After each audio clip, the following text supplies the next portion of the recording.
Muy buenas tardes a todas, a todos. Vamos a dar inicio. Esta vez vamos a revisar el tema de medios de vida en los contextos de desastre. Y para eso comencemos con un video que nos ayude a entender el concepto de medios de vida.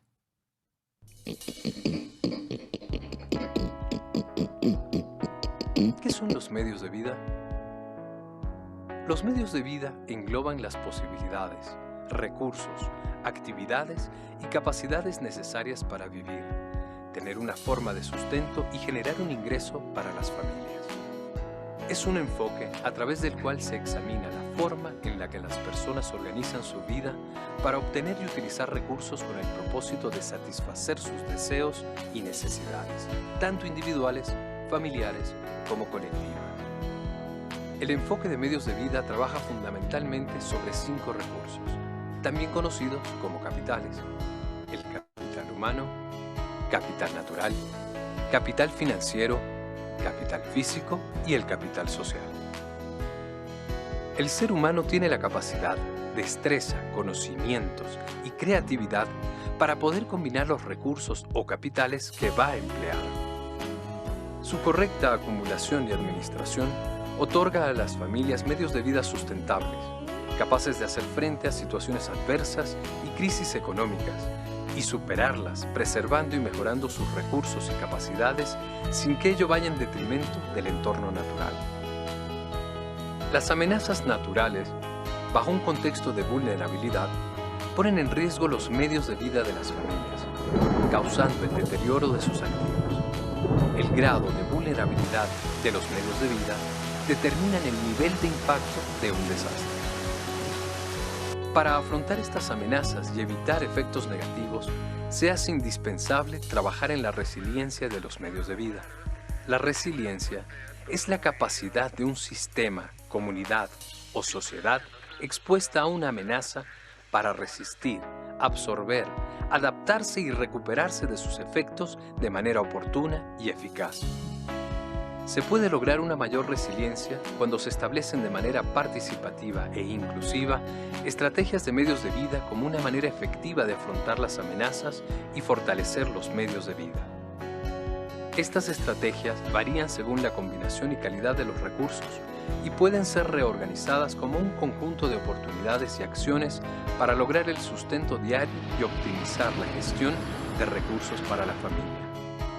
Por ello, es fundamental realizar un diagnóstico o zonificaciones de medios de vida para a. La construcción de perfiles y focalización de poblaciones. b. Planificación. c. Incidencia. d. Adecuada toma de decisiones. e. Identificación y priorización de acciones. f. Gestión. g. La coordinación y complementariedad. El diagnóstico adecuado otorga significativas ventajas a las intervenciones y diseño de proyectos. Permite identificar los grupos de mayor vulnerabilidad. Conocer el estado real de los medios de vida. Caracterizar mejor los medios de vida y comprender su dinámica. Definir de manera más efectiva las estrategias de intervención.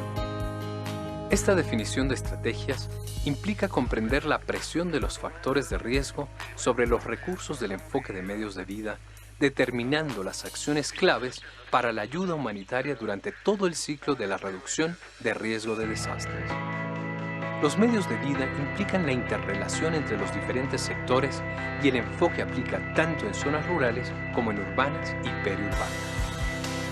El enfoque de medios de vida incrementa la resiliencia, optimiza los mecanismos de protección, dignifica a la persona, pero ante todo, fortalece las capacidades de sostenibilidad y resiliencia a nivel personal, familiar y colectivo, promoviendo un enfoque holístico, complementario e integral.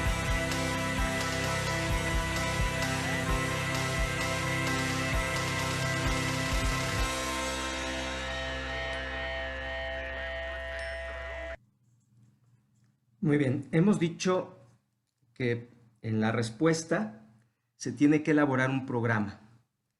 Y este programa, que hemos denominado programa humanitario, comienza primero por identificar a los grupos más vulnerabilizados, es decir, los grupos en condición de pobreza extrema, mujeres, adultos mayores, personas con discapacidades, personas que han sido discriminadas por sus preferencias sexuales, por su etnia, por el color de su piel. Entonces, esa es una parte que nosotros hemos denominado como esta idea de que la sociedad afectada no es plana, sino que son diversos grupos, que tienen, por supuesto, condiciones distintas de vulnerabilización. Por otro lado, este otro enfoque, estos lentes, que es el enfoque de medios de vida, nos permite identificar lo que hemos dicho que son las capacidades también. Entonces, recuerden que tenemos que conocer los grupos vulnerabilizados, las capacidades, para que entonces podamos conocer las necesidades. Entonces, este enfoque de estos lentes, el video nos hablaba también de que primero hay que conocer los grupos vulnerables o vulnerabilizados, les llamamos nosotros. Posteriormente hay que entender sus medios de vida, que son sus capacidades, y finalmente en medio vamos a encontrar las necesidades. Y estas capacidades las dividen en esta metodología, en este caso este esquema nos habla de 5, hay otros esquemas que amplían el número de enfoques, pero en este caso nos habla de 5 y nos dice en primer lugar el capital humano, que son los conocimientos, las capacidades físicas, intelectuales, la experiencia que tienen las personas. Está el capital natural, que es el medio físico que tiene que ver con el agua, con el suelo, con el clima. En una sequía, por ejemplo, el agua, que es un recurso natural, disminuye. Por lo tanto, podemos esquematizar eso. El capital físico pues tiene que ver con maquinaria, tiene que ver con herramientas. El capital social particularmente está asociado a las redes de apoyo, redes sociales, no solamente las de Facebook, sino las redes reales por donde fluyen los apoyos, las ayudas, los recursos, la información. Estas redes, bueno, en México puede ser la familia, pero hay redes que pueden ser ampliadas y a veces nuestra red social es tan pequeñita que nuestra capacidad de acción es también igual de pequeña, ¿no? Y por otro lado está el capital financiero, es decir, qué tanto dinero tenemos, qué tanto acceso al crédito tenemos, y en el caso de las emergencias, los instrumentos financieros lo que hacen es incrementar este recurso para la recuperación en condición y la reconstrucción en condición de desastre. Entonces es muy importante tener claro que estos lentes de medios de vida nos ayudan a identificar las capacidades, pero también podemos identificar las vulnerabilidades que hay en cada uno de estos capitales, ¿no? Entonces, en la medida en la que podemos visualizar también esto, como lo diría el doctor Niklas Luhmann, como sistemas, acuérdense que la realidad es muy compleja y Luhmann nos dice, bueno, nosotros delimitamos, tomamos solamente un pedacito de la realidad y nos enfocamos para ver ese pedacito, pero a veces los problemas del riesgo y de los desastres son tan complejos que necesitamos encontrar una forma de mirar el conjunto, y esta mirada del conjunto nos puede ayudar también para poder comprender problemas que mirándolos de manera independiente difícilmente vamos a poder esquematizar, comprender y resolver, por supuesto. Entonces, los medios de vida se pueden identificar a partir de estos recursos o estos capitales. ¿Y qué nos dice el manual Esfera en este tema? Nos dice que la capacidad de las personas para proteger sus medios de vida está directamente relacionada con sus vulnerabilidades antes de la crisis. Efectivamente, si eras muy vulnerable antes de la crisis y tus medios eran muy vulnerables, cuando comience la crisis difícilmente vas a poder hacer mucho. Entonces, conocer las vulnerabilidades existentes antes, durante y después de la crisis hace más fácil prestar asistencia adecuada. Entonces, nos interesa comprender la vulnerabilidad de las personas, de estos grupos vulnerabilizados, pero después también nos interesa conocer la vulnerabilidad de sus medios de vida, es decir, de su capital humano, de su capital ambiental, de su capital social, financiero. Entonces, nos interesa comprender y poder evaluar esos capitales, ¿no? Determinar cómo pueden las comunidades rehabilitarse y mejorar sus medios de vida. Entonces, eso es lo que nos interesa. Cómo estas comunidades diferenciadas por grados de vulnerabilización y por distintos medios de vida pueden recuperarse, rehabilitarse y mejorar incluso sus medios de vida. Entonces, si se dan cuenta, esto también de algún modo está relacionado con otro sistema que tenemos que combinar, que son los sistemas de mercado, que ya también los platicamos con anterioridad. Incluso hicimos un trabajo ahí de análisis de medios de vida y particularmente de los sistemas de mercado. Entonces, hay documentos que nos habla de los medios de vida y cómo podemos reducir el riesgo de estos medios de vida ante condiciones desastrosas. Y bueno, Esfera nos plantea que las personas afectadas por una crisis pueden perder su empleo, pueden verse obligadas a abandonar sus tierras, perder suministros de agua, ver cómo se destruyen, se contaminan o incluso se roban sus recursos. Y puede ser que vean cómo los mercados dejan de funcionar también porque de repente las carreteras no funcionan o la demanda desapareció. Depende tu sistema de mercado en el que te encuentres, ¿no? Ahora, también insiste el manual que en las fases iniciales de una crisis la prioridad es satisfacer las necesidades básicas de supervivencia. Entonces, lo primero es que la gente no se muera de hambre, no se muera de sed, no comience procesos de desnutrición, que sea asistida en un lugar seguro y de acuerdo a su dignidad. Pero simultáneamente tenemos que empezar a analizar también los mercados, los sistemas de mercado, y por otro lado tenemos que analizar los medios de vida. Todo esto para asegurar con mayor velocidad su recuperación. Entonces, miren, se puede hacer un esquema como estos, ¿no? Y estos gráficos donde cada cosa, cada esquina nos representa uno de los capitales, ¿no? El capital humano, social, natural, físico y financiero. Y entonces, ¿qué le podemos medir a esto? Le podemos medir el grado de vulnerabilidad, el grado de daño o el grado de capacidad que queda, ¿no? Yo haría 3 gráficos, ¿no? ¿Qué tan vulnerables quedaron los medios humanos, ¿no? O el capital humano? Es que las personas quedaron heridas, hay varios que simplemente no pueden trabajar. Lo veíamos en el caso de esta persona que sufrió una lesión en el pie, en el accidente, bueno, más bien en la emergencia de la línea 12, ¿no? Que decía, bueno, es que no puedo trabajar porque tengo lastimado mi pie y el día que no trabajo no como. Entonces, ahí vemos cómo el capital humano de algún modo está deteriorado. Puede ser permanente o puede ser temporal, pero en este caso es el capital humano el que se ve afectado. El capital social también puede ser interesante, que de repente las redes sociales, la gente que consumía tus productos o la gente que te puede ayudar esté alterada o esté afectada, o tu red sea tan pequeñita que todos quedaron lastimados. Es decir, tu mercado, tú nada más le vendías tortillas a la gente de esta colonia y en esta colonia todos quedaron inundados, ¿no? Entonces tu mercado, tus clientes pues se quedaron afectados. En lo natural, bueno, pues ya vemos, las sequías es un caso muy importante. En lo físico, pues puede haber daños en el inmueble, puede haber daños en tus herramientas, daños en las semillas, por ejemplo, en tu materia prima. Y en lo financiero, bueno, pues en la situación de desastre se requiere mucho dinero para muchas cosas.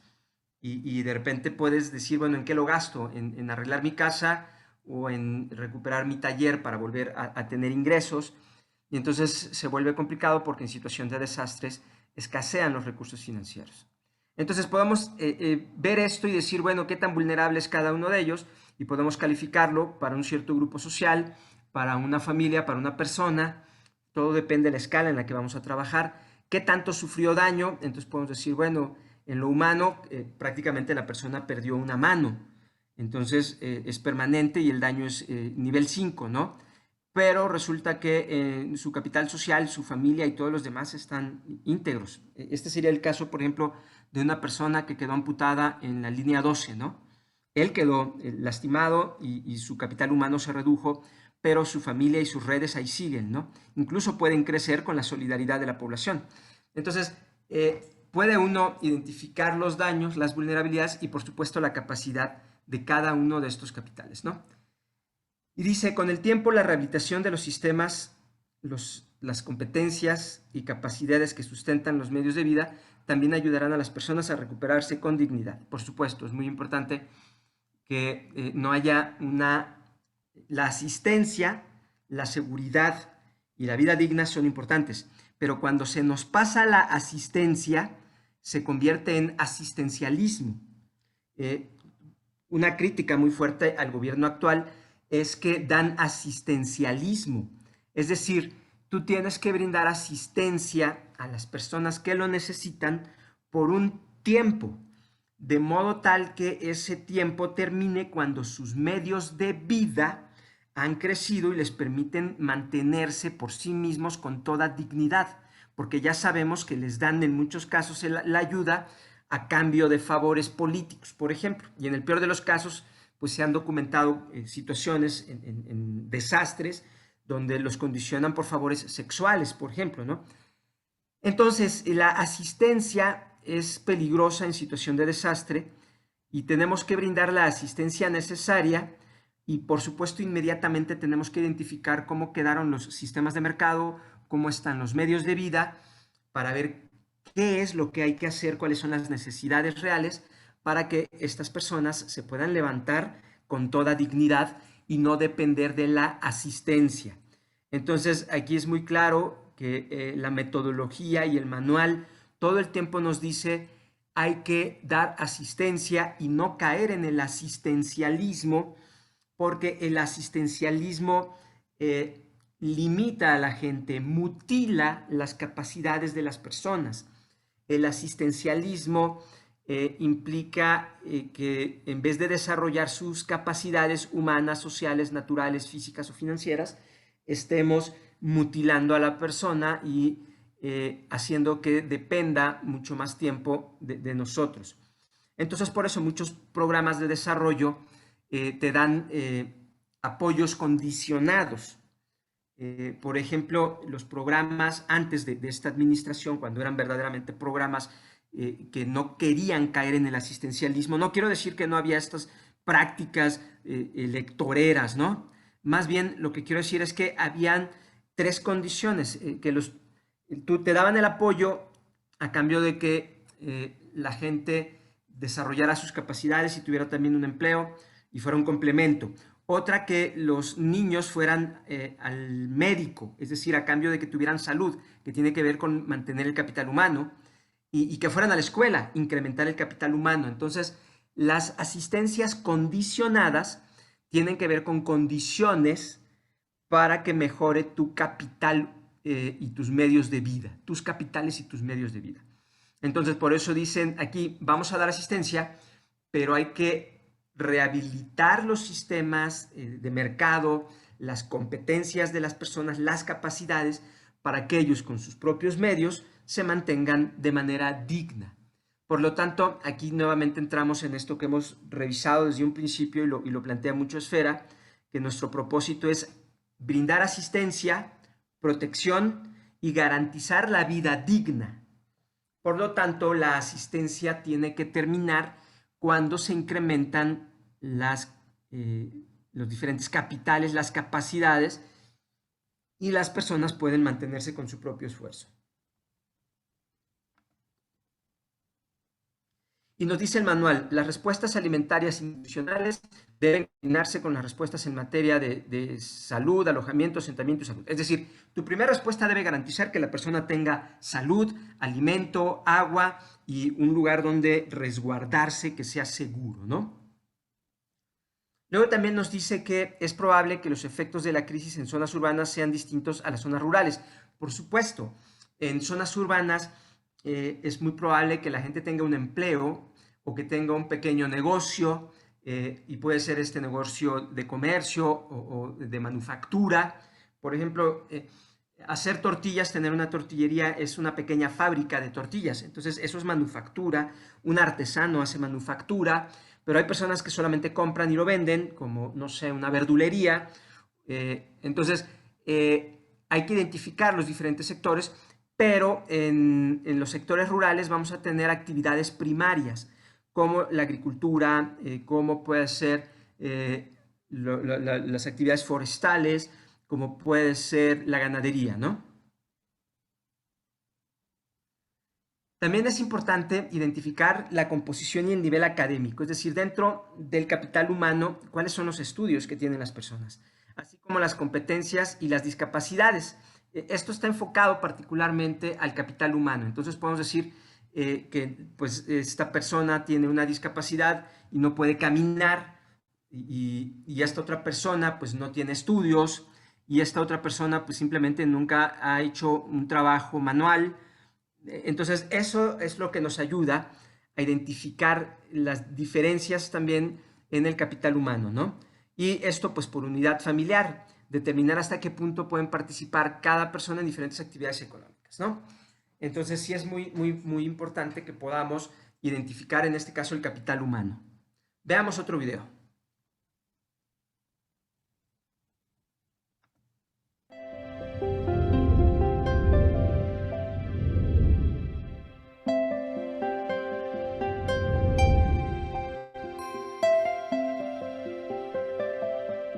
Gran parte de nuestra existencia la pasamos soñando con nuestros proyectos y trabajando para ganarnos la vida.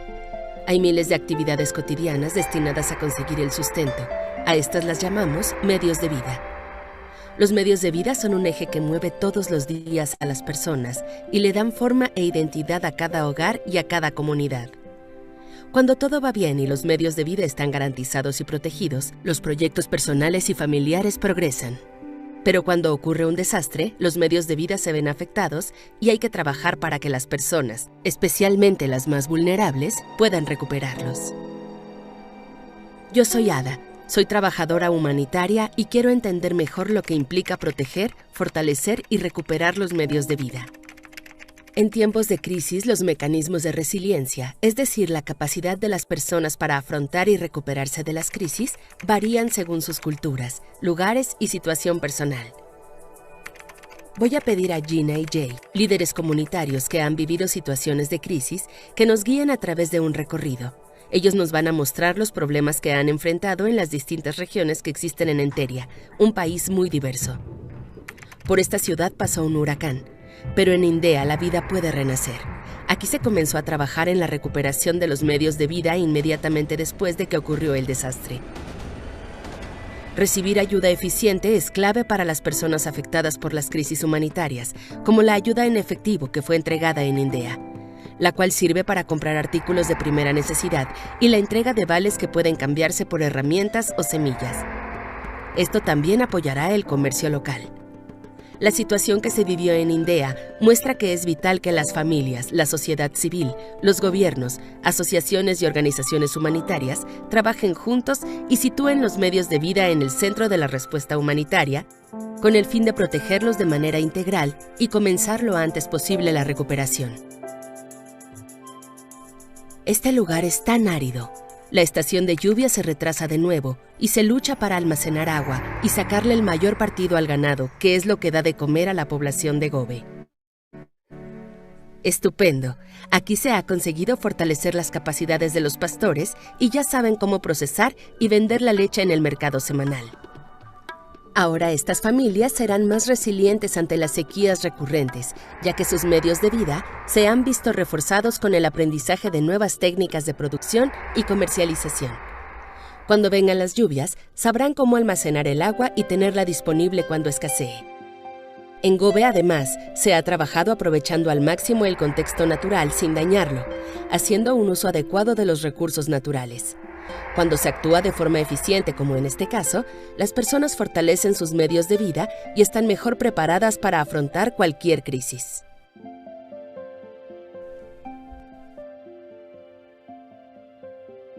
Mirtia es una ciudad pequeña y alejada de la capital, rodeada de praderas con especies de plantas en floración casi todo el año. Sin embargo, las fuentes de ingresos son pocas y se había invertido poco en desarrollar los recursos de medios de vida ya existentes y las capacidades de sus habitantes. Hasta que un grupo de hombres y mujeres tuvo una idea: crear una cooperativa de apicultores aprovechando un recurso local poco explotado, la miel.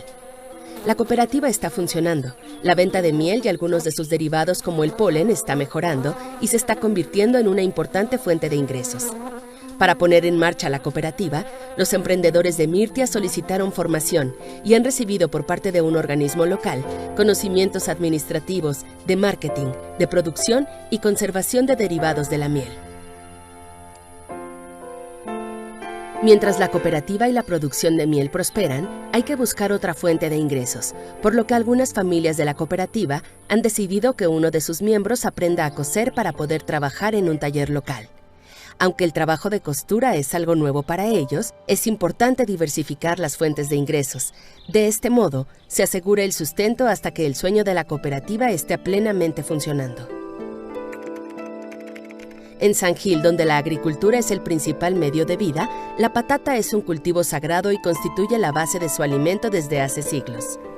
Las lluvias anuales amenazan cada año a estas poblaciones agrícolas con llevarse sus cultivos, pero una comunidad ha conseguido la ayuda necesaria para seguir practicando las técnicas tradicionales de la construcción de terrazas.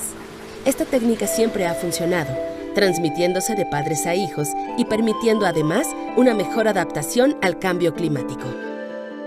En San Gil tenemos un claro ejemplo de cómo el apoyo recibido respeta la cultura y cómo se tiene en cuenta el conocimiento tradicional. Así, el cultivo en terrazas es una técnica que se fomenta y que seguirá protegiendo el principal medio de vida de la comunidad. Esta familia refugiada acaba de llegar a EMAC. Necesita salir adelante lejos de su casa, de su familia y sin redes de apoyo. En EMAC hay muchas personas que han conseguido restablecer sus vidas. La acogida por parte de los vecinos ha sido buena y este sentido de humanidad está permitiendo que las personas que han tenido que huir forzosamente recuperen la esperanza después de haber sufrido el conflicto. El apoyo de instituciones y organizaciones juega un papel importante. Una forma de ayuda pertinente para estas familias es la entrega de cheques que podrán usar para cubrir sus necesidades básicas y buscar nuevas oportunidades de medios de vida, como saldar una deuda, pagar el colegio, un alquiler o comprar medicamentos o ropa, o por qué no, comprar una lavadora. Por ejemplo, si las mujeres pasan menos tiempo lavando la ropa a mano, pueden tomar un taller o montar un pequeño negocio y apoyar a sus hijos en la escuela, lo que a su vez ayudará a los niños a tener un medio de vida en el futuro. En emergencias complejas como la que se vive en EMAC, ayudar a las familias a recuperar al menos una parte de la situación que perdieron al salir como refugiados, los impulsa en el camino a restablecer sus medios de vida. Aquí nos despedimos de Jay y Gina. Gracias por compartirnos estas historias y mostrarnos que todas las personas disponen de conocimientos, habilidades y mecanismos para afrontar los momentos malos, aunque sus capacidades de respuesta sean diferentes. Hoy aprendí que las capacidades de las personas son el primer recurso para crear, mejorar o proteger los medios de vida. Sin embargo, estos esfuerzos personales necesitan también de políticas y procesos institucionales adecuados. Los medios de vida son la base de la dignidad de las personas, tanto en las crisis como en situaciones de normalidad. Por eso, es responsabilidad de todos y de todas poner los recursos necesarios para asegurar una vida digna a las personas en situación de vulnerabilidad, en la que puedan desarrollar todo su potencial.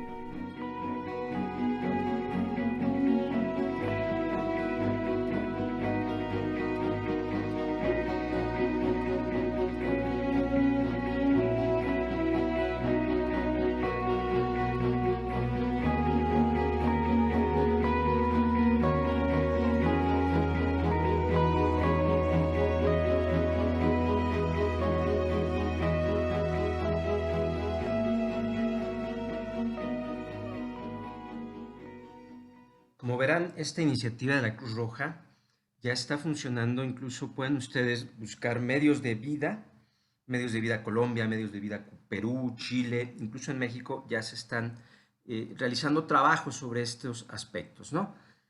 Ahora, aquí hay otra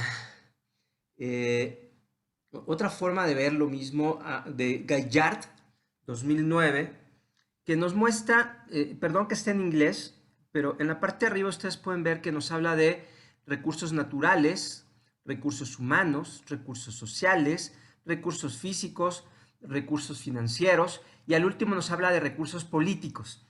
Si se dan cuenta, aquí ya no son 5, sino nos habla de 6. Y bueno, en los recursos naturales puede ser el acceso a la tierra.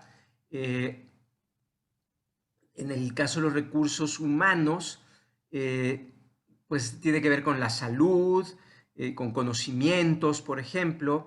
En los recursos sociales, tiene que ver, por ejemplo, con estas redes limitadas. Si tú tienes una red social muy limitada, dependes de una red muy pequeñita, entonces pues tus posibilidades van a ser mejores, ¿no? También podemos hablar de la vulnerabilidad física o de la vulnerabilidad de las estructuras, particularmente de las viviendas, medios de protección también muy limitados. Fíjense que aquí, por ejemplo, en el tema de financiera, lo que son la vulnerabilidad o los recursos financieros, se dan cuenta que lo podemos plantear en positivo o en negativo. Puede ser una vulnerabilidad o puede ser una capacidad. Lo podemos medir tanto en negativo como en positivo, pero también lo podemos medir como un daño.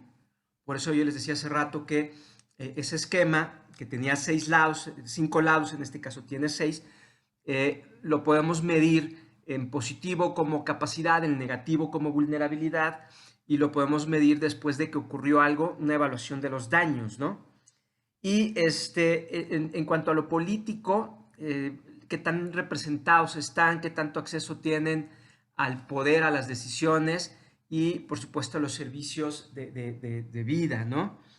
Entonces, hay una marginación geográfica, marginación social, marginación económica y marginación política. Y bueno, hablan de antes y después, ¿no? De qué se puede plantear antes y después en el proceso de recuperación. Entonces, ahí está la línea roja, esta representa el desastre y bueno, hay un brinco entre lo que era la vulnerabilidad antes y después aparece una nueva vulnerabilidad y bueno, qué se puede hacer y cuáles podrían ser los objetivos y los propósitos después de, ¿no? Entonces, bueno, también nos dice el manual Esfera que es preferible utilizar dinero en efectivo o cupones, esto lo acabamos de ver, cuando los mercados funcionan. Eso también lo planteamos cuando hicimos este enfoque de análisis de sistemas de mercado, ¿no? Entonces, si los sistemas de mercado están funcionando, entonces podemos utilizar dinero en efectivo, ¿no? Porque pues esto va a ayudar a recuperar tanto los mercados como a las familias afectadas, ¿no? Entonces puede darse, en este caso hablan de los agricultores, para que tengan flexibilidad para seleccionar los insumos, semillas, especies, lo que ellos de algún modo consideran más útil, su experiencia, su conocimiento y sus necesidades les permiten, ¿no? Lo mismo decíamos del tema de Tabasco, ¿no? Cuando tú les llevas a todos el mismo refrigerador o a todos la misma lavadora o no sé, lo que les hayan llevado, pues puede ser que no todos sufrieron daño en el refrigerador y entonces ya tienes 2 refrigeradores y eso se vuelve menos eficaz. Por lo tanto, a nivel internacional, pues se plantea que el dinero en efectivo puede ser muy útil, ¿no? Que les des recursos en efectivo. Y por otro lado, después de una crisis, solo se deben introducir nuevas tecnologías si se ha probado y que funcionan y que se adaptan al contexto. Es decir, de repente podemos decir, no, bueno, ahora se van a dedicar a hacer programación de computadoras porque eso es un gran negocio. Y pues tú dices, oye, pero es que esta gente no tiene esos conocimientos, no tiene ese capital humano. Y por otro lado, va en contra de su cultura, ellos tienen ciertas creencias. Entonces hay que tener mucho cuidado si vamos a querer innovar. La innovación puede arrastrarnos la idea, pero recuerden que lo estamos viendo desde nuestros lentes, no desde los lentes de las otras personas. Entonces, si vamos a meter nuevas tecnologías, lo ideal es probarlas. Entonces, después de una crisis, solo se debe introducir nueva tecnología si se ha probado o adaptado en contextos similares, ¿no? Entonces, hay que probarlas.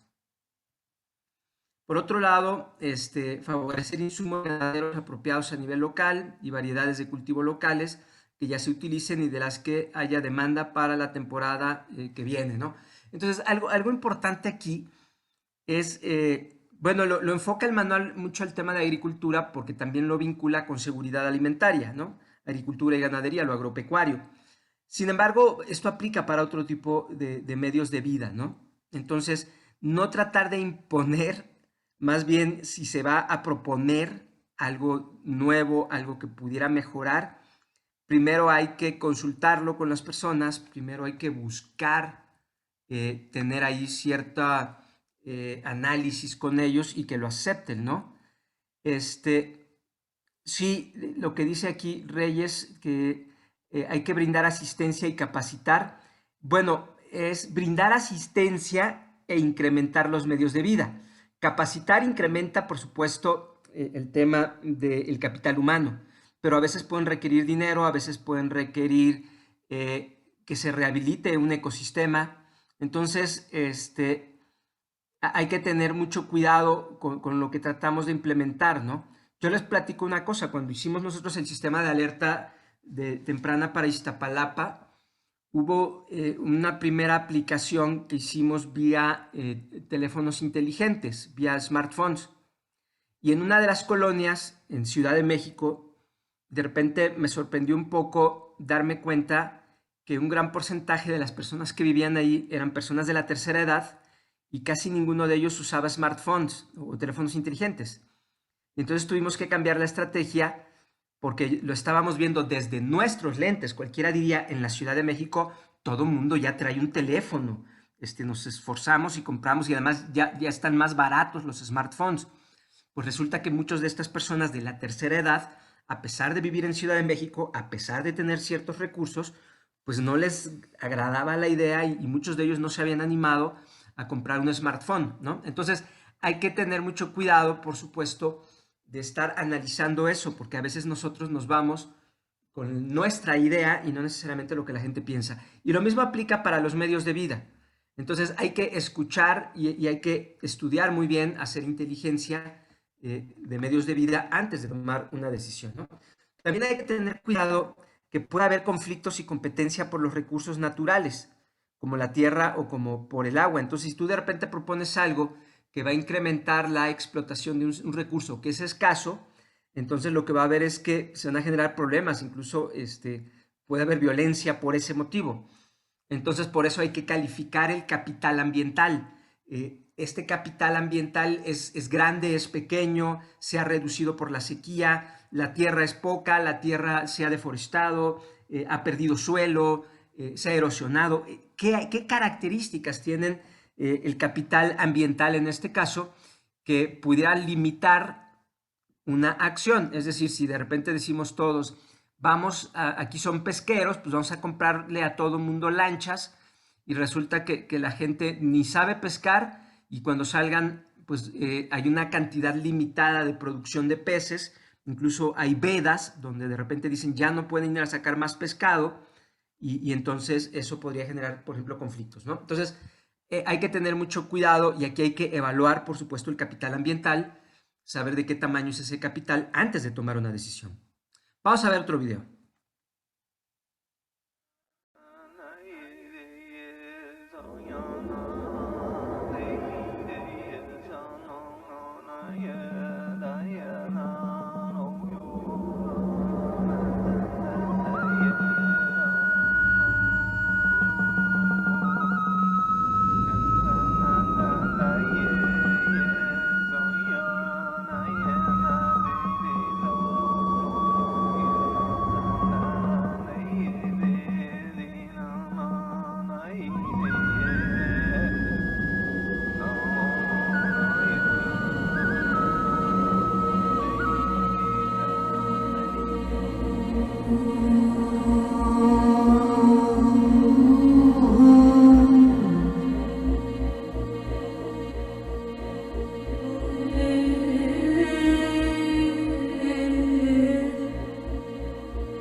centro, pues allí no había muchas casas, no había, era nomás la iglesia y era más pura gente indígena había allí porque no había mestizo, no había carreteras. Pues para un enfermo también los llevaban caminando para ir a Culco o a Mialco al hospital.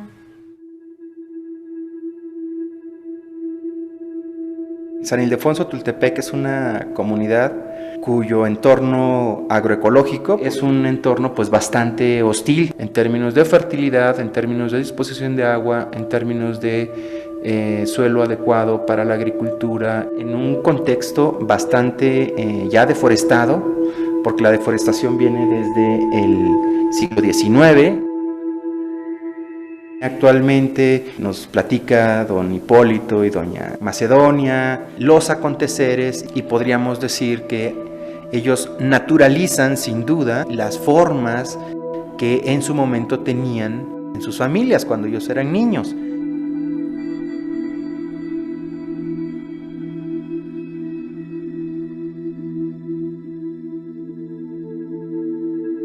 El cambio pareciera que es como parte de su etnicidad, de su ser comunitario, de su ser y sus medios de subsistencia. Me llevaba mi papá cargando a Mialco, caminando de San Ildefonso a Mialco, a traer las cosas, comprar lo que va a comer la semana, sus chiles, sus sal, la cal, pues todo hasta allá. Pues no había tiendas, la gente mestizo apenas llegaron, apenas compraron terreno allí, porque esos terrenos eran de personas indígenas.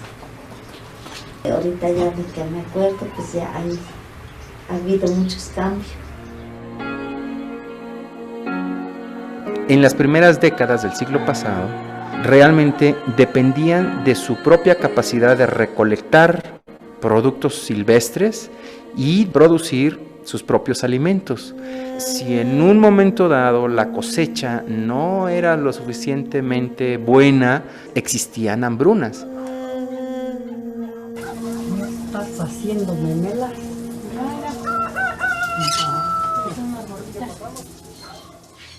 Bueno, mi papá me platicaba que en 1917 cerraron las cosechas, cerró el maíz y se perdieron, se puede decir casi al 100%.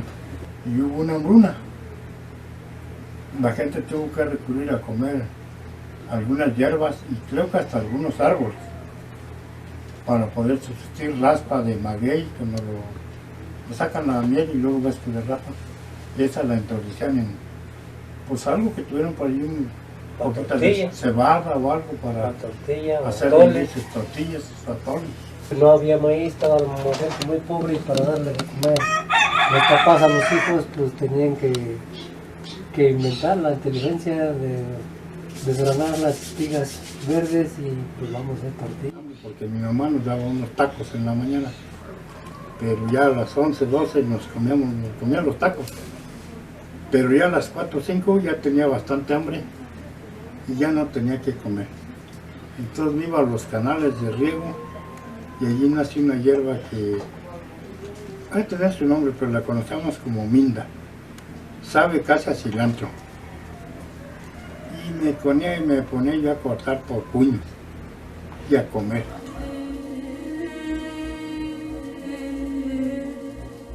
Yo había terminado la Segunda Guerra Mundial, pero había muchos ejércitos, sobre todo los Estados Unidos, y había que llevarles de comer.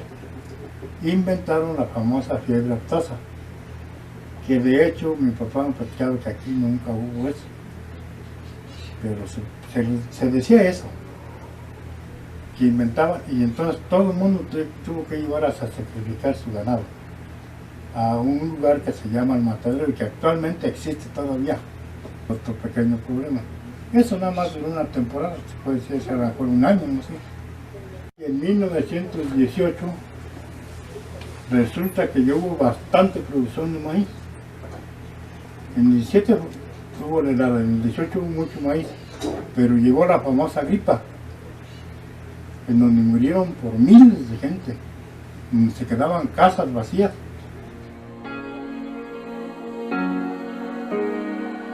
Los saberes y los conocimientos respecto del manejo de su ecosistema, de sus unidades productivas y de lo que pueden recolectar o a lo que pueden acceder en el bosque, es fundamental para su subsistencia. No está necesariamente ligado a la etnicidad indígena otomí, sino que es un saber que está reproducido en toda la comunidad.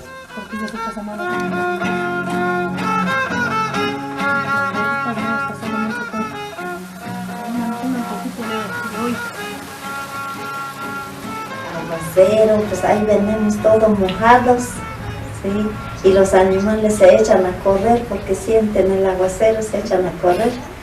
Llegaba ahí, lo calentaban la brasa, la lumbre para que se secara la ropa. Y pues no había mucha ropa que cambiar. Mucha gente dice que se dormía así con la ropa mojada. Nuestros papás nos decían a cuidar al campo.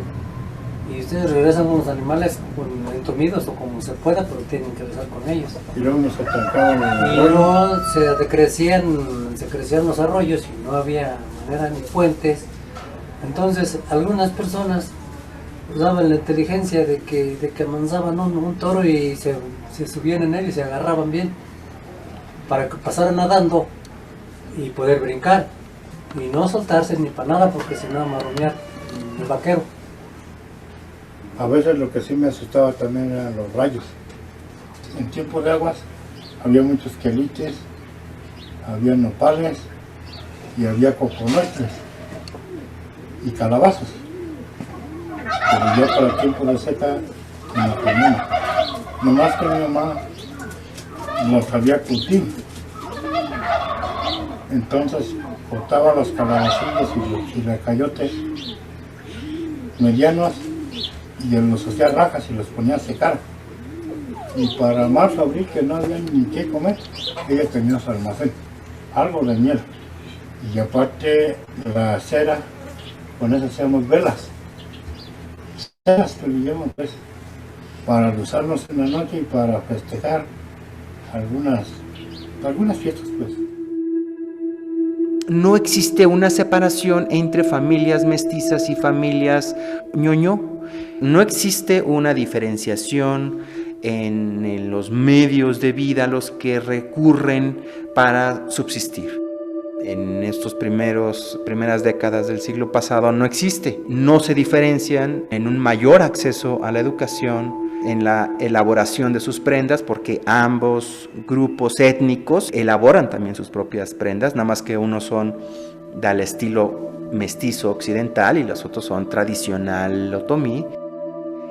Es cierto que existen diferencias en términos de la lengua, en términos de la vestimenta, en términos de algunas prácticas rituales, pero no son cuestiones que marquen el acceso a mejores condiciones de vida o medios que les faciliten condiciones de bienestar por encima de las familias otomí.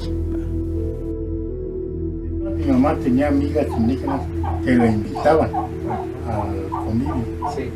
Y tenía que llevar una olla porque sí te dan. Tienen muchas conocidas allí. Te dan por platos allí y a ver cómo te lo llevas. Porque necesito el plato. Tienes que llevarte una olla y una canasta para que traigas las tortillas. Así era. Y también les dan pulque, no sé qué todo. Como eran yugos, arados de madera que se usaban en ese tiempo, arados de madera. Y los aperos, que son unas tiras de piel, las curtían y hacían para amarrarle los cuernos al yugo. Además las mujeres, con la lana de las borregas, muchas mujeres, no todas, pero sí bastantillas, hacían prendas de vestir, como eran sus enaguas, unos tipos chamarritas, o algunos como tipo rebozo.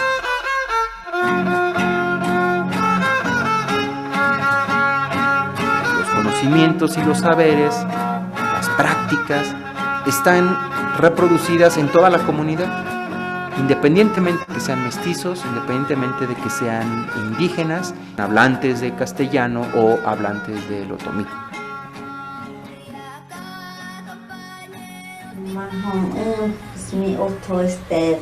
Mi otro dato porque como gato mi chin hoya tono ya chikoe mi pet arbuco panda hokan ya mohi panda mod aya dato pues nu ya koe mi pet na chitir buco pues mi pot aya to mi pot aya ku ya mu gato pues otro tema da motivo pero cuando sin pues mi kayak ani ya chanta viti kayak ani chanta pues más sentí nos prestábamos de bordar, o sea yo le prestaba, ellos me prestaban y así, y un rato ver los animales, no que los animales ya van hasta allá, vamos a regresarlo otra vez. Los juntábamos todos ahí los animales y nos sentábamos otra vez así a bordar. Más me gustó de cuidar, como que de bordar, y no me gustó mucho la escuela, por eso yo creo que así no aprendí mucho, porque pues era más divertido en el campo, uno juega, uno que todo. Yo nunca la voy a la escuela, nunca voy a la escuela y nunca voy voy a ver cómo está la gente. No, eso no. Como mi punto, mi mamá, y Gloria, descanse en paz ella, como sabe ella, cuando yo la tenemos, mi familia también, enséñale también para que, porque si no, está muy fácil la partera por ahí, dice. Porque de aquí nada, ninguno.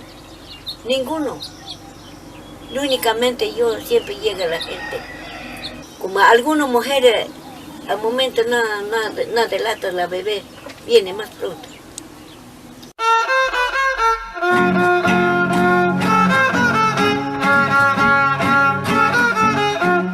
Es una comunidad que se sostiene sobre sí misma y sobre sus propios hombros y sobre los hombros de los saberes y de sus ancianos.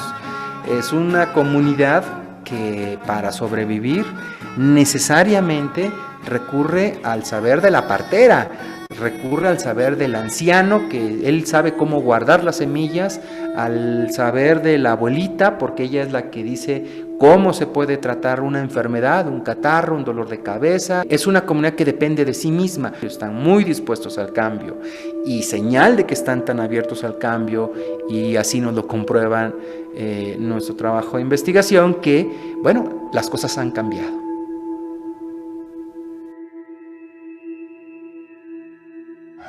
Hipólito Álvarez Miranda. De Macedonia, Blas Flores. Tengo 58 años. Pues aquí estoy viviendo en el Boteco. Ya 90 y 94.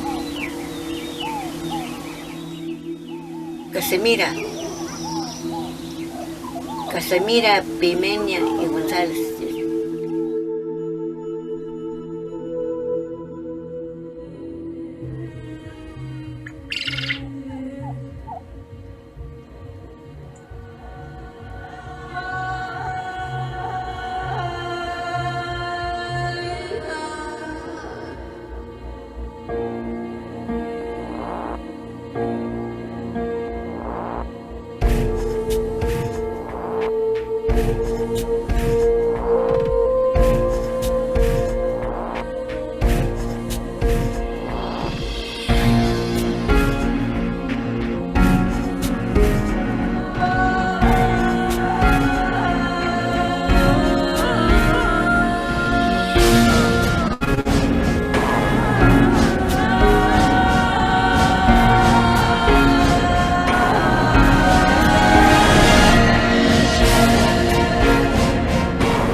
Ok, podemos ver entonces en este caso, muy interesante, porque primero no es muy lejano a nosotros. Estos grupos étnicos otomíes pues habitan la mayoría aquí en el Estado de México, en Michoacán, y realmente es muy, muy cercano a nosotros.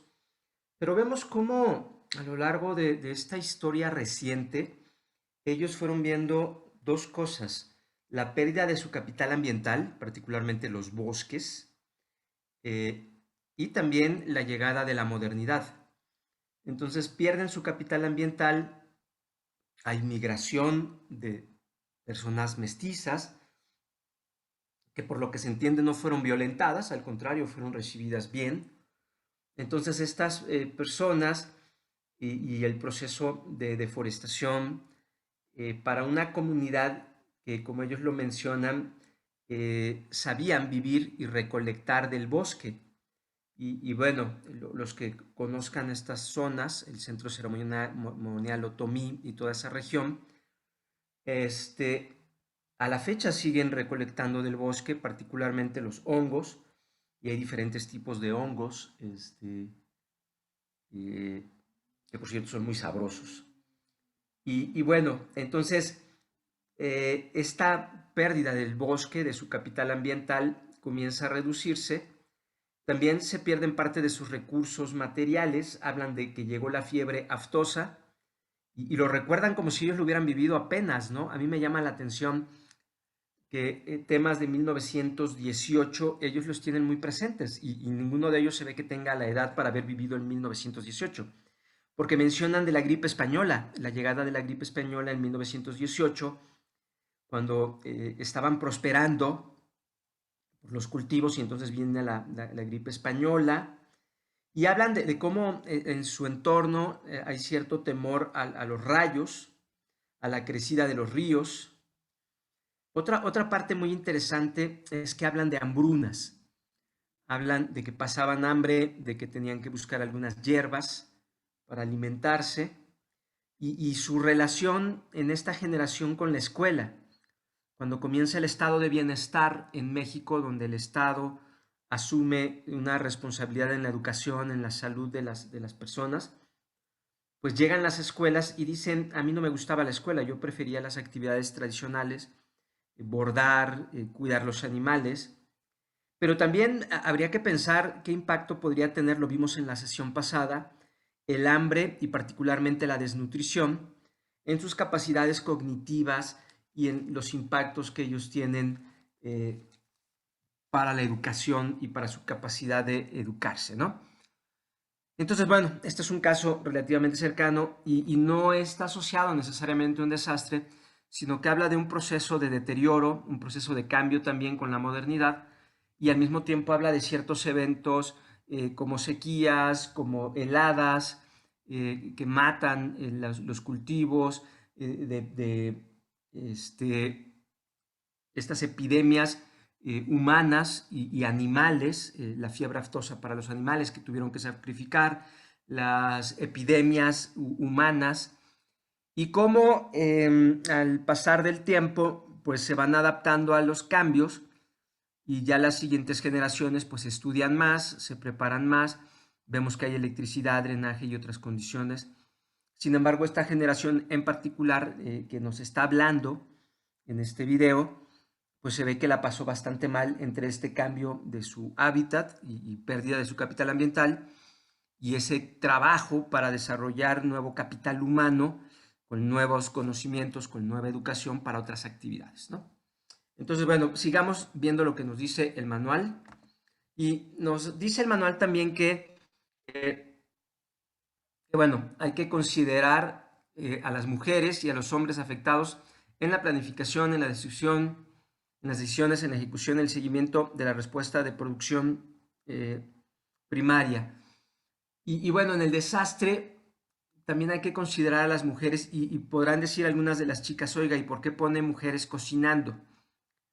Porque tenemos que entender también que si bien es cierto que nosotros, y sobre todo ustedes, las generaciones más recientes, entienden con claridad estas desventajas de una cultura patriarcal que le daba ciertos privilegios a los hombres, tenemos que entender que a veces cuando vamos a intervenir en esas comunidades no necesariamente comparten lo que nosotros vemos con claridad, ¿no?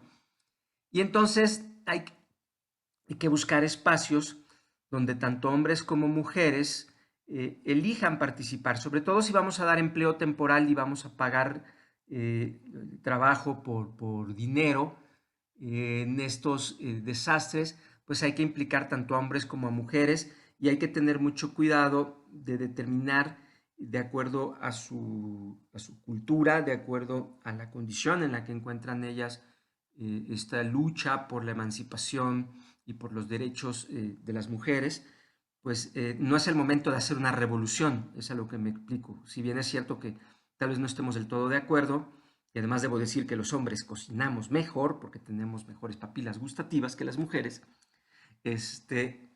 bueno, a veces pudiera parecer eso. Y ahorita vamos a ver algunos otros temas, ¿no? Hay actividades que pudieran parecer tradicionales de hombres o de mujeres. Y bueno, hay que formar a los productores activos en los sectores agrícola, pesquero, acuícola, silvícola, ganadero, en prácticas de producción y gestión sostenibles, ¿no? Entonces vemos, por ejemplo, en esta etnia otomí, que pareciera que están un poco dispuestos como a aceptar cambios de diferentes tipos.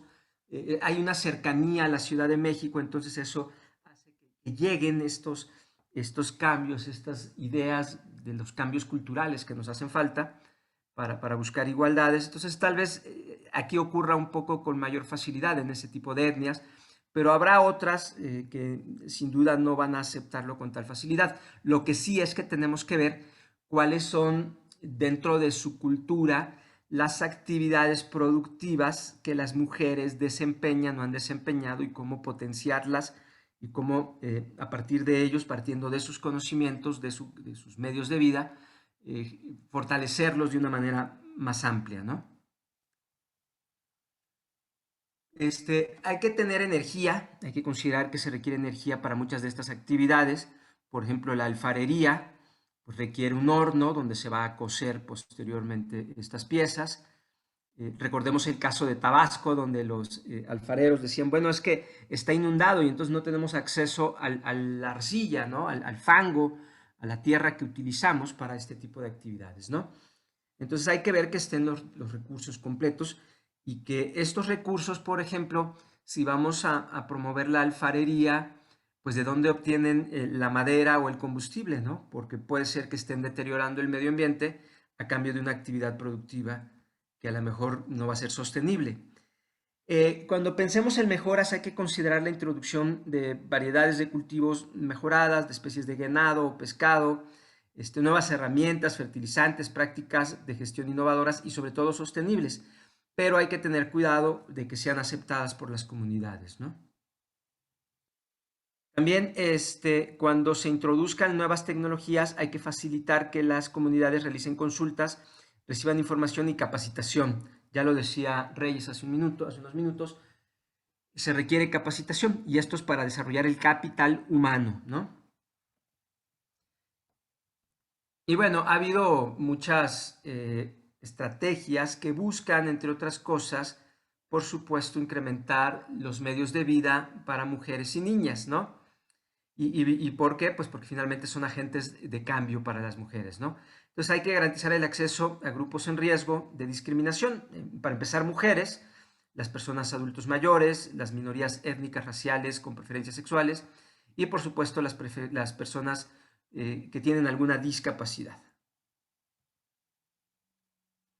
Hay que evaluar la viabilidad de la asistencia basada en el uso de dinero en efectivo para comprar insumos, es decir, les vamos a dar dinero, pero hay que tener en cuenta que haya productos en el mercado, que haya acceso a esos mercados y mecanismos de transferencia seguros, es decir, cómo te voy a entregar el dinero, porque puede haber asaltos tanto a los que pagan como a los que reciben el dinero, ¿no?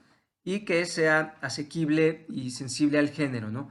Algo que a mí me llama mucho la atención y me parece interesante es lo que están haciendo, esto que le llaman el Banco del Bienestar, que en esencia me parece que es como una ampliación del Banejército, ¿no? Del Banco del Ejército, para llevar cajeros automáticos y tecnología de bancarización y de pago electrónico a comunidades que el mercado no quiere cubrir, ¿no? Es decir, los bancos no quieren ir a ciertas comunidades y para ello es importante que bueno, el gobierno pues tenga esa capacidad también de corregir las fallas del mercado, porque el mercado no tiene la obligación de resolverlo todo.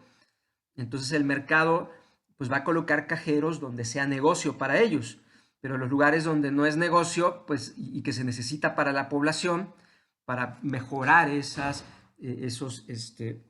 sistemas de mercado, pues el que tiene que intervenir es el gobierno. Entonces a mí me parece esa una acción bastante sensata, el que haya bancarización en esas comunidades, ¿no? Que tengan acceso a los recursos. Por otro lado, bueno, en el tema de sequías y por supuesto de capital ambiental es necesario reducir los rebaños en tiempo de sequía antes de que se produzca una excesiva mortandad. Entonces, si podemos prever con un sistema de alerta que viene sequía, pues hay que tratar de colocar en el mercado a buen precio el ganado y resguardar únicamente a los sementales y al ganado, las hembras que se dediquen a producir ganado, ¿no? Repoblar debe comenzar cuando haya elevadas probabilidades ya de que se recuperó, es decir, después de que hubo una temporada de lluvias exitosa, porque hacerlo antes es como tirar el dinero a la basura. Y cuando sea necesario hay que proporcionar asistencia alimentaria a fin de dotar de alimentos y proteger las semillas y los insumos. Si la gente tiene hambre se va a comer las semillas para cultivar la próxima temporada. Entonces hay que darles alimentos, primero porque se necesitan y segundo porque eso también protege las semillas y los insumos, que no tengan que vender sus insumos, sus bueyes o sus arados, porque entonces ya no van a tener cómo poder producir en el próximo ciclo. Entonces, esto que aplica en estos sistemas primarios, en estos sectores primarios, aplica para algunos tal vez más complejos, ¿no? Entonces hay que cuidar mucho en qué momento vas a invertir. Si es el momento correcto, hay que esperar, pero si hay que esperar, entonces hay que asistir. Entonces, el tiempo que ellos no puedan soportarse por sí mismos, hay que asistirlos para que no pierdan sus medios de vida, para que no tengan que vender animales o vender sus tierras, por ejemplo, ¿no? Entonces, se debe velar por que los insumos sean sensibles a las diferentes capacidades, necesidades y riesgos de los distintos grupos, ¿no? Pensando en mujeres y personas con discapacidad, ¿no? Para todos debe de haber insumos y para todos se deben generar medios de vida. La competencia por el agua o la tierra puede acarrear restricciones de uso y conflictos, ya lo dijimos, ¿no? Si hay escasez de recursos naturales esenciales a largo plazo, puede que la producción primaria de alimentos no sea posible. Entonces, si hay sequía, lo mismo que pasa con el ganado, si hay sequía y no hay forma de cultivar, pues lo ideal es esperar, pero mientras esperan estas personas, pues algo tienen que comer y para que no pierdan todas sus herramientas y no pierdan las semillas, por ejemplo, pues tenemos que brindarles apoyo y asistencia en ese periodo. Entonces, la cadena de suministro también es muy importante. Hay que utilizar cadenas de suministro locales, verificables, para obtener insumos. Entonces, la cadena es toda esta cadena que puede traer cosas, ¿no? Platicaremos en otra clase sobre lo que es la cadena de suministro, pero aquí solamente hay que verificar que las cadenas estén funcionando, ¿no? Es decir, que pueden llegar los insumos y haya servicios para la producción, servicios veterinarios, semillas, todo ese tipo de cosas, ¿no? Entonces, la cadena de suministro, pues debemos analizar cuáles son los riesgos, porque si se rompe la cadena, pues no llegan las cosas, ¿no? Entonces, a la hora de diseñar sistemas de compra locales, hay que considerar la disponibilidad de insumos apropiados y la capacidad de los proveedores para aumentar el suministro. Por ejemplo, hablamos del tema de Tabasco, de los muebles y de los enseres domésticos. Pues sí se les puede entregar el recurso, pero hay que verificar dos cosas. Uno, que el crecimiento de la demanda no haga que incrementen los precios, y el otro, que haya capacidad realmente de suministrar la cantidad que se requiere, porque podemos provocar que suban los precios y entonces pues el beneficio ya no va a ser tan tangible para las familias, ¿no? O que el mercado no sea capaz de suministrar las cosas. Entonces hay que equilibrarlo eso. Por otro lado, hay que revisar la calidad de los insumos en cuanto a su rendimiento, su aceptabilidad y las preferencias de los productores y evaluar cómo ha afectado el proyecto a la disponibilidad de alimentos a nivel de los hogares. Entonces, si tú estás haciendo intervenciones de medios de vida y de repente vas y te das cuenta que lo que les diste ni siquiera lo están usando, pues eso te indica que algo está mal, ¿no? O que no está funcionando lo que tú planteaste, o lo que se planteó, no solamente tú, sino el equipo y la gente. Si no está funcionando, hay que ver qué se hace. También es muy importante considerar que los beneficios afecten y beneficien, por supuesto, a todos los miembros de los hogares, a las mujeres, a los hombres, a las personas mayores y a las personas con discapacidad, ¿no? Que no se quede ninguno de ellos atrás, es el eslogan, pero también tener el cuidado de ir a investigarlo, porque puede parecer que está llegando recursos a casa, pero no necesariamente está llegando recursos a todas las personas que lo necesitan. Y particularmente hay que estudiar medidas que actúen como redes de seguridad, como las transferencias incondicionales de efectivo. Es decir, hay transferencias condicionales, te doy dinero a cambio de trabajo, o te doy dinero a cambio de que lleves a los niños a la escuela o que los lleves a los niños al médico. Pero también debe haber transferencias incondicionales de efectivo y alimentos para los hogares que no pueden participar en los programas de trabajo. Particularmente, pues estamos hablando de adultos mayores, ¿no? Si el adulto mayor no puede participar en un programa de trabajo, ahí se requiere la asistencia totalmente. Y entonces aquí regreso a los programas del actual gobierno. Mientras se asista incondicionalmente a quienes no pueden mejorar o participar en la generación de trabajo, pues estamos bien. Pero cuando tú asistes a quienes necesitan una asistencia condicionada, saca una calificación en la escuela, te doy una beca,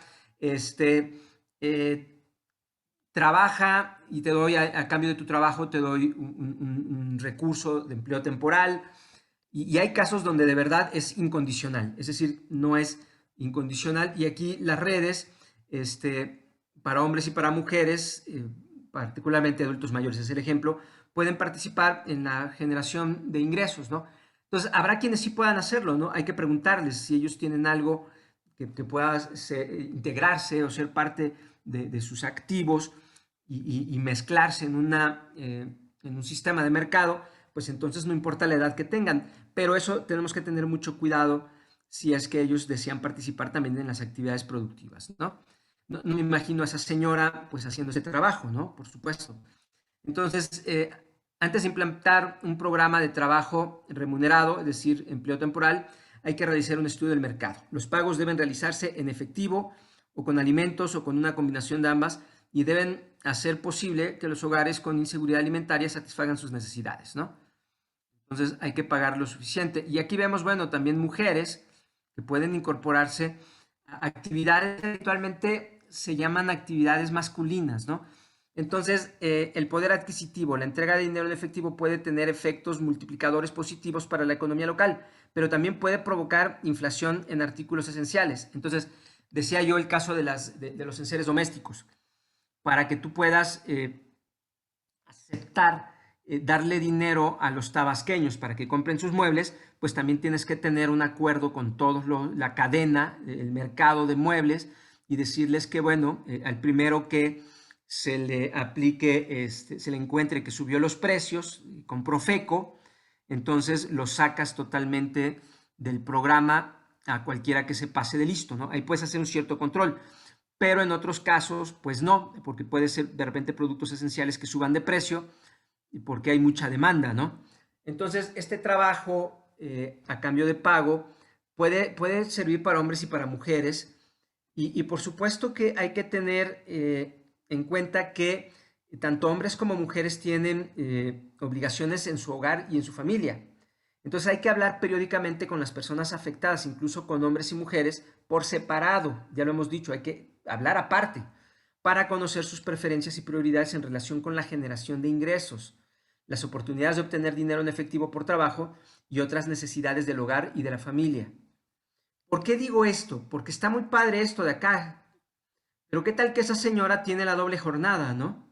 Termina de hacer este trabajo, se ganó el dinero y el esposo está de baquetón, o el esposo está trabajando, pero ella regresa a su casa y se tiene que hacer cargo de todo. Entonces la doble jornada pues puede de repente también generar un problema para ciertas mujeres, y entonces habría que pensar si por un periodo darles algo incondicional, ¿no? Un apoyo incondicional, ¿no? Hay que analizar las cargas de trabajo y cualquier incremento de las tensiones en el hogar debido a los cambios de roles de género tradicionales y el mayor control de las mujeres sobre los recursos, ¿no? Entonces, esto puede generar, por ejemplo, violencia. Entonces, si el que ella tenga el dinero en la bolsa, el baquetón le va a ir a quitar el dinero a golpes, o ella empezó a tener ya una doble jornada, entonces hay que ver cómo compensamos y ajustamos esto. A lo mejor conviene más entregar las cosas directamente, comprarlas y entregárselas a ella, que exponerla a un trabajo que a lo mejor no le convenga, o a ellas le condicionas la asistencia a cambio de que estudie, de que aprenda a hacer bordados o cosas que para ellas son como naturales y se adaptan a la actividad que tienen habitualmente todos los días, ¿no? Entonces, también otro tema es que no podemos dilapidar el capital ambiental a través de generación de medios de vida, ¿no? Entonces, hay que apoyar la participación de las personas en actividades medioambientales como la plantación de árboles, ¿no? La limpieza del campamento y la recuperación del medio ambiente a través de programas de alimentos y de dinero en efectivo. Entonces, si el problema es, por ejemplo, lo que estábamos viendo con los otomíes, si el problema es que su bosque fue dilapidado y no tienen ellos cómo recuperar esos medios de vida, pues a lo mejor podemos buscar reforestación, o la otra, se inundaron porque pues, hay una deforestación y eso arrastró el agua y lodo. Entonces hay que entender también cómo podemos intervenir y eso también se puede pagar. Aunque sean temporales, estas actividades incrementan el compromiso con el medio ambiente, ¿no? Entonces yo te puedo pagar durante un año para que estés cuidando árboles y al último, bueno, pues ya no hay dinero porque tú ya tienes otros medios de vida, pero eso ya garantizó un compromiso tuyo hacia eso. Vamos a ver otro video más.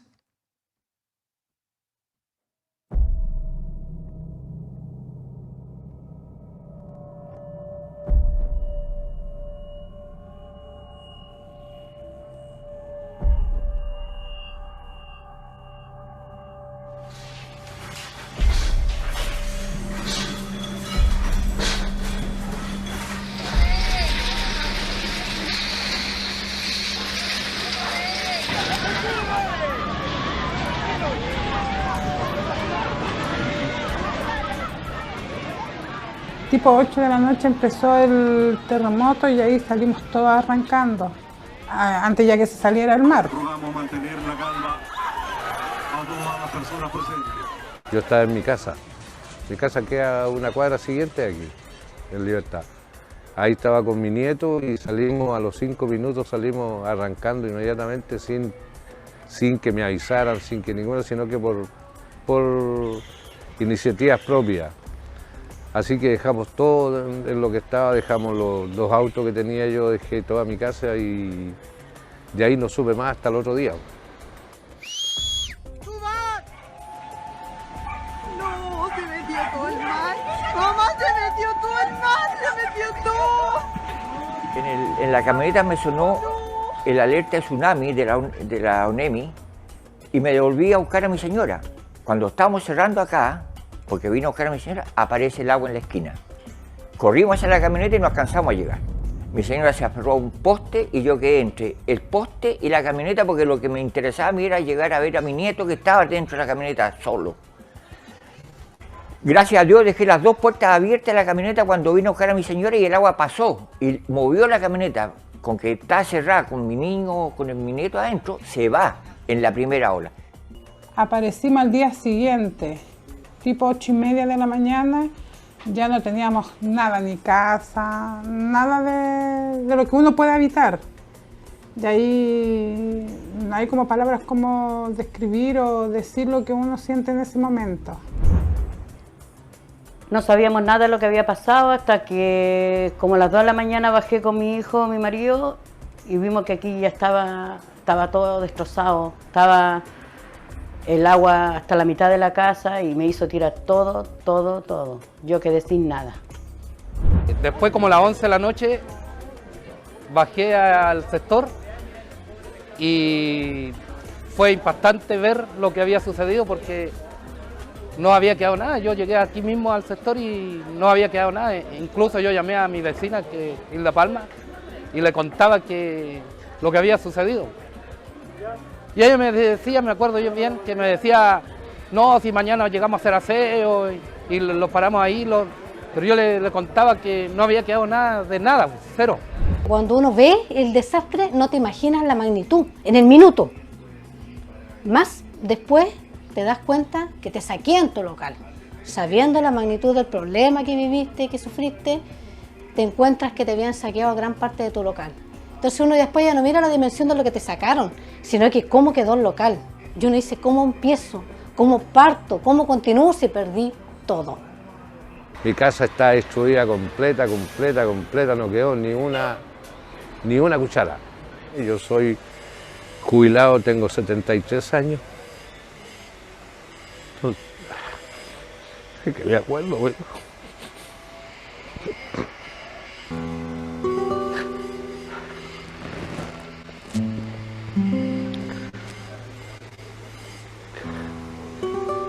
El problema es que uno se acuerda de lo que pasó.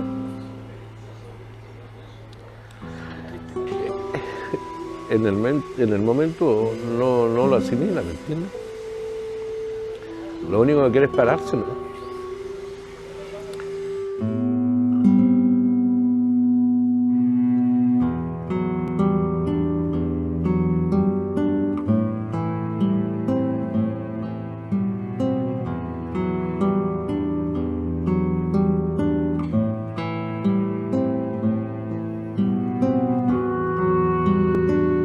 El año pasado hemos sido afectados por un terremoto de gran magnitud aquí en nuestra región, afectando principalmente el sector de Baquedano en Coquimbo, pero también en Tongoy y en otros lugares en los valles. Hay mucho que reflexionar sobre este acontecimiento. Quiero agradecer a Cáritas Chile y a la Pastoral Social Nacional por esta respuesta así fraterna, cordial, amistosa y efectiva.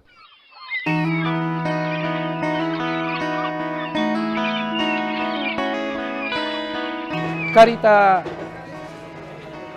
fue una parte muy esencial al inicio de nuestra reconstrucción, de reiniciar nuestro negocio. Y damos las gracias mucho porque fuimos pocos, pero buenos. De repente tuvimos la ayuda de Cáritas Chile, y ellos nos ayudaron con muchas cosas. A mí me ayudaron con lo que es máquinas y con materiales de construcción. Me ayudaron a harto, que ahí nosotros nos pudimos terminar de pararnos y parar nuestra casa. Y nos encontramos con Cáritas Chile. Ahí estuvimos yendo a unas clases que lo hizo con la señora Berna, y nos enseñaron a parar de nuevo. Nos dijeron que podía haber posibilidades de tener una ayuda. Fuimos a todos los cursos que ellos nos dieron y posteriormente me compraron todo lo que yo quería. Nosotros en la primera clase le presentamos y le hicimos un resumen de lo que Cáritas quería hacer con ellos, de la forma que lo quería ayudar. Lo tomaron muy bien y muchos se dieron el tiempo para hacerlo. Hay muchos que salieron de su rutina diaria, de los colegios de los niños, ir a buscar, todos hicieron su sacrificio para estar y participar, lo cual a mí me dejó muy orgullosa como profesora también, porque ya después de lo que ha pasado unas semanas después de que terminó el curso, ir a verlos, ver sus negocios y ver que muchas cosas de las que uno les enseñó las están practicando, o ir para allá y que te den un abrazo y te den la mano y te agradezcan todo lo que nosotros en conjunto hicimos por ellos, para mí es un gran pago y una gran bendición. Para la parroquia San Luis Gonzaga de Coquimbo, que hizo cabeza de este programa, dado que el sector más vulnerable y más afectado por el tsunami fue precisamente un barrio del sector parroquial, y por lo tanto urgía que la parroquia se acercara a las familias menoscabadas por este evento desgraciado que tuvieron que sufrir. Y los cursos le vinieron muy bien porque les permitió así perfeccionar su propio servicio en administración, en contabilidad, en comercialización de sus productos y así también hacer su trabajo mucho más profesional y por lo tanto mucho más eficiente y de mejor calidad.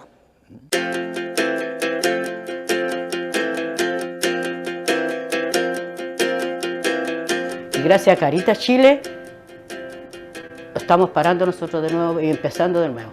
Que compró, me ayudó a mí, ayudó a mi hijo a comprar los implementos para poder trabajar, porque si no, no había podido comprarlo porque dinero no hay. Y unos cursos que hicimos también ayuda harto porque aprendimos harto a manejar el negocio para poder salir adelante. Yo a ellos tengo que agradecerles más que a nadie.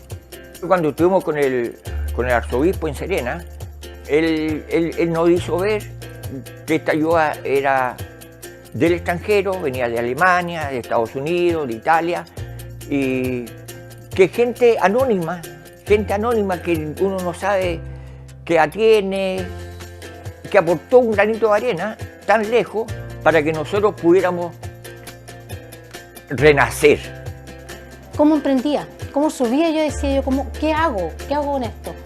Y ahí aparece Caritas. Y eso para mí fue pero un aporte y un apoyo pero tremendamente grande. Muy, muy grande, porque ahí tuve la opción de partir a lo mejor con lo justo y necesario. Que a lo mejor necesitaba una revolvedora, una sobadora. Y para mí eso, con un saco de harina, una revolvedora y una sobadora, partía para que me diera para lo demás. Y ese fue el aporte principal que a mí me sirvió mucho, la ayuda de Caritas Chile, por lo menos, para iniciar mi trabajo. Aunque tuviera que hacer el pan a mano, pero eso era lo importante, empezar así. Como empezamos la primera vez cuando empezó este negocio. Entonces ahí uno dice, se puede. Así que yo soy una que digo, sí se puede. Es difícil, pero se puede.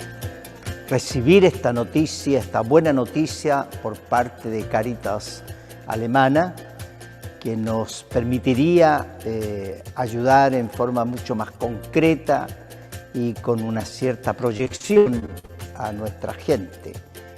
Y de ahí que en cuanto recibimos el ofrecimiento de Cáritas Diocesana, nos pusimos en movimiento hacia el sector afectado por el tsunami. La ayuda de Cáritas Alemana ha sido fundamental, dado que con la ayuda de ellos estas familias han podido recobrar vida, han podido levantarse nuevamente en la desgracia y lentamente están saliendo adelante. Muchas gracias a Cáritas Alemana, muchas gracias a todos los bienhechores, en nombre también de todas estas familias que han sido beneficiadas con estos programas de microemprendimiento.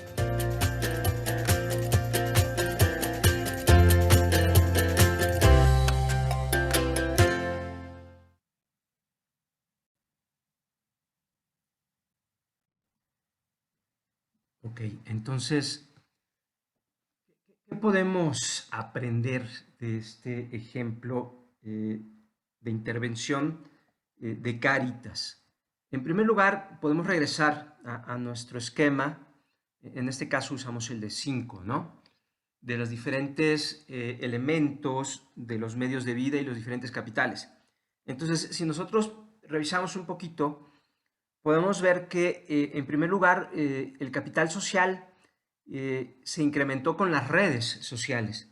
Menciona uno de las personas que a él le sorprendía que un católico, en este caso Cáritas pertenece a la Iglesia Católica, puede ser cualquier otra red, podemos utilizar muchas redes, pero en este caso un católico en Alemania decidió depositarle a él una cantidad en francos, y entonces de repente eso le llegó a él, a Chile, y eso incrementó su capital financiero, ¿no? Y el capital financiero, aquí me faltó un círculo, no sé por qué salió. Este capital financiero sirvió para incrementar el capital físico. Y el capital físico no se los dieron así nada más porque sí. Primero hubo unos talleres para incrementar el capital humano y para hacer un diagnóstico.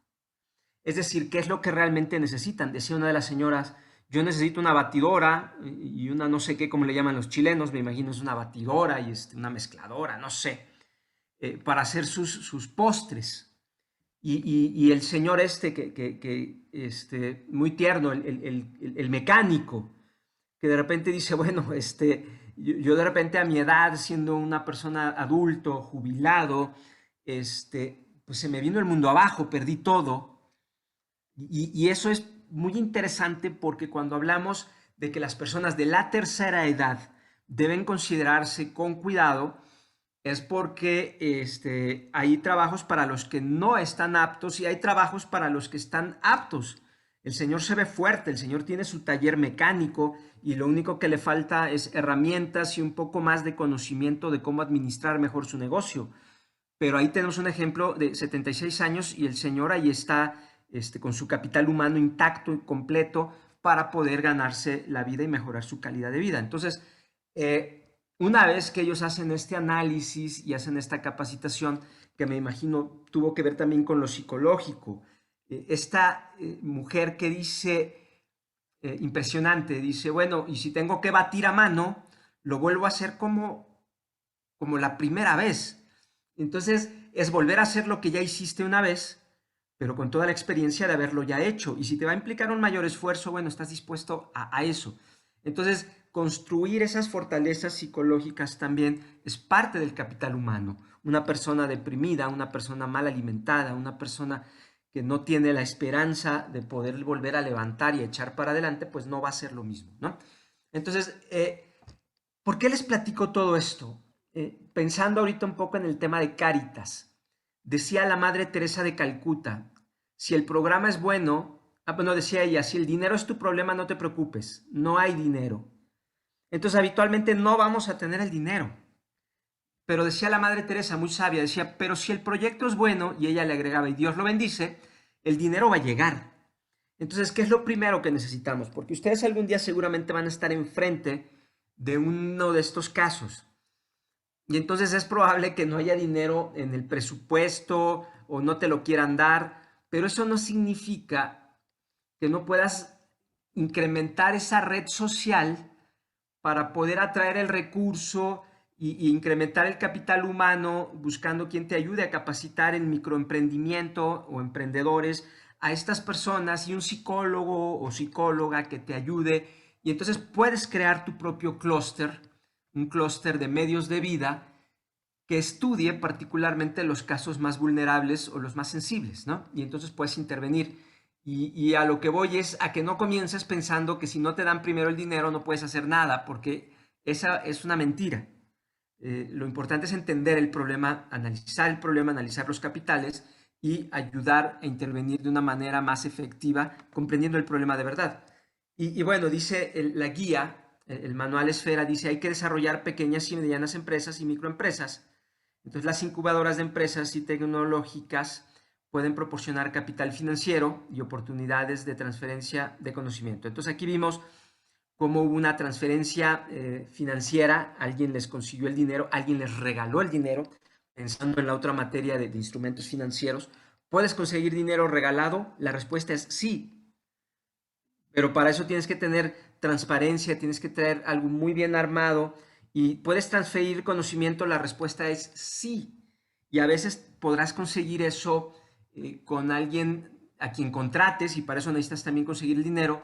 O por otro lado, podrás conseguir alguien que esté dispuesto a compartir su conocimiento sin un costo, a compartir su capacidad de ayudar psicológicamente a estas personas que, como veíamos, a mí me da mucha ternura el señor, el mecánico, que dice, es que de repente me vi pues, rebasado, yo estaba como mareado, perdido, impactado, no tenía ni idea, solamente sabía que me tenía que levantar, pero no tenía claridad. Entonces, cuando tienes un asesor que te diga, a ver, tranquilo, calmantes montes, vamos revisando y vamos a hacer un plan de negocio y por otro lado, vamos a ayudarte psicológicamente, entonces te voy a transferir conocimientos y entonces vamos a conseguir el dinero. Pero a lo que voy es a que estas personas, microempresarios, empresarios de a de veras, de esos que están empujando sus pequeñas empresas y a veces dan 1 o 2 empleos. A veces lo primero que requieren es quien les brinde la mano con un conocimiento, ordenar lo que les está pasando en la mente desde lo psicológico, pero también desde lo técnico, para poder levantarse. Entonces, me parece que esto es todo lo que teníamos que ver el día de hoy en esta materia, ¿sí? Entonces,